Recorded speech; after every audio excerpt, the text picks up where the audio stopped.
Welcome back, everyone, to another reading of Micro Reflections for the 21st Century, a collection of introspections to shift your daily perspective. And here's the book here. If you would like to get a copy of this book, you can click on the link below to see our 90-day introspective bundle, and that comes with journal, the book, 2 packages of the Mind's Eye Introspection, 3 packages of the Mind's Eye Harmonize, as well as access to our community on the school platform with other like-minded individuals, the We in capital letters, a food for thought 36 plant-based recipe book made with cognitive functioning ingredients and essential nutrients to support your mental health along your journey, a micro tracker, 30-minute free consult with myself or a member of my team, and weekly community gatherings from 5:30 to 6:30 p.m. Pacific Standard Time every Tuesday, where we actually prompt some of the passages from this book and unpack it with a community-centric vibe going on there. So thank you all for tuning in to these passages. There's just so much meaning in them, and would love to have you become a customer of the bundle so you can jump on some of those community gatherings, and would love to hear your own introspection around them. So we're going to get into passage 3. So we're on week 1, power of attention. We've done ignorance leads to the importance of beauty, ugliness, and other qualities from passage 2 in, without further ado, passage 3. And this is a good one. There's a bit of a less of the abstract one here. And it is discover the good qualities. There's a running narrative in our daily mind that tells us, you, XYZ, you, Brian, have to produce as much as possible.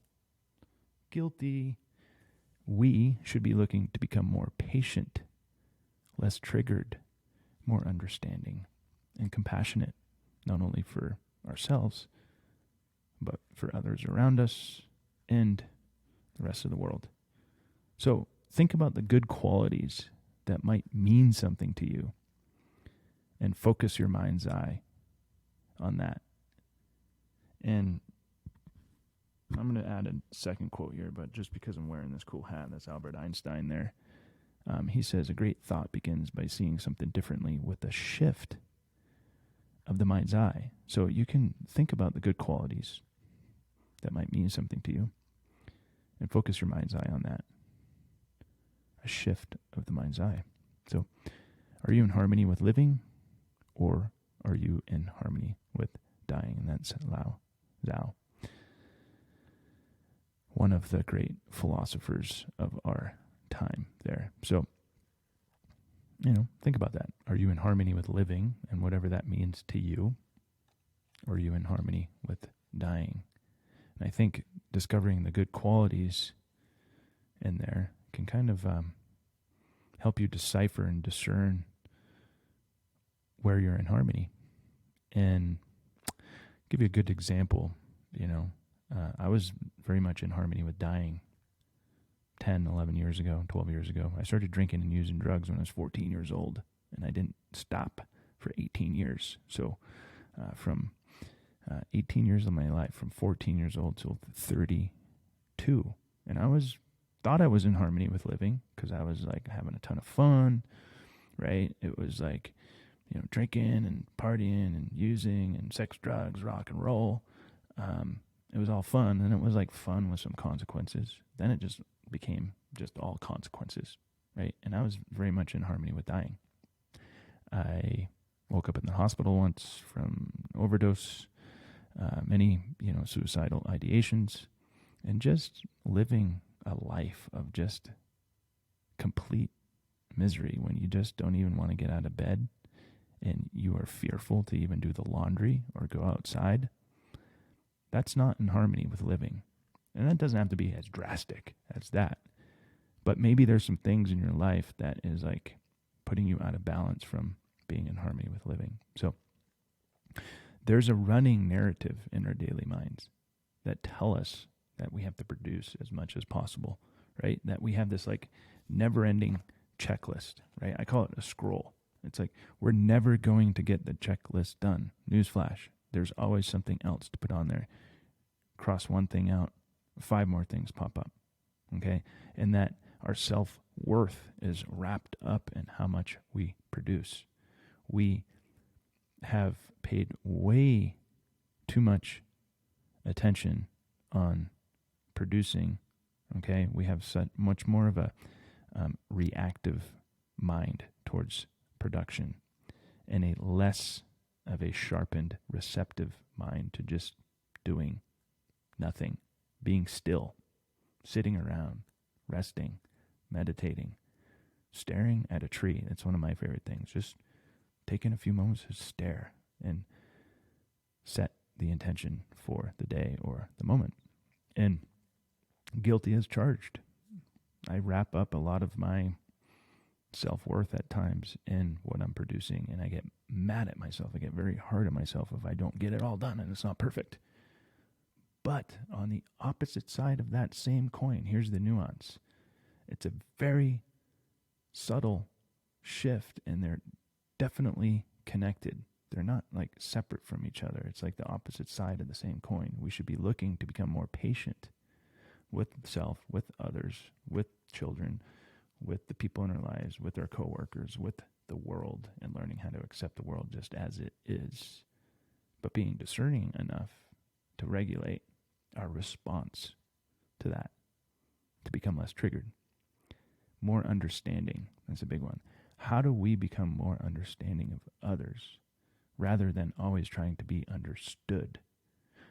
A friend, colleague, educator, mentor, Ezra Firestone, in the e-commerce world, he always likes to say, are you interesting or interested?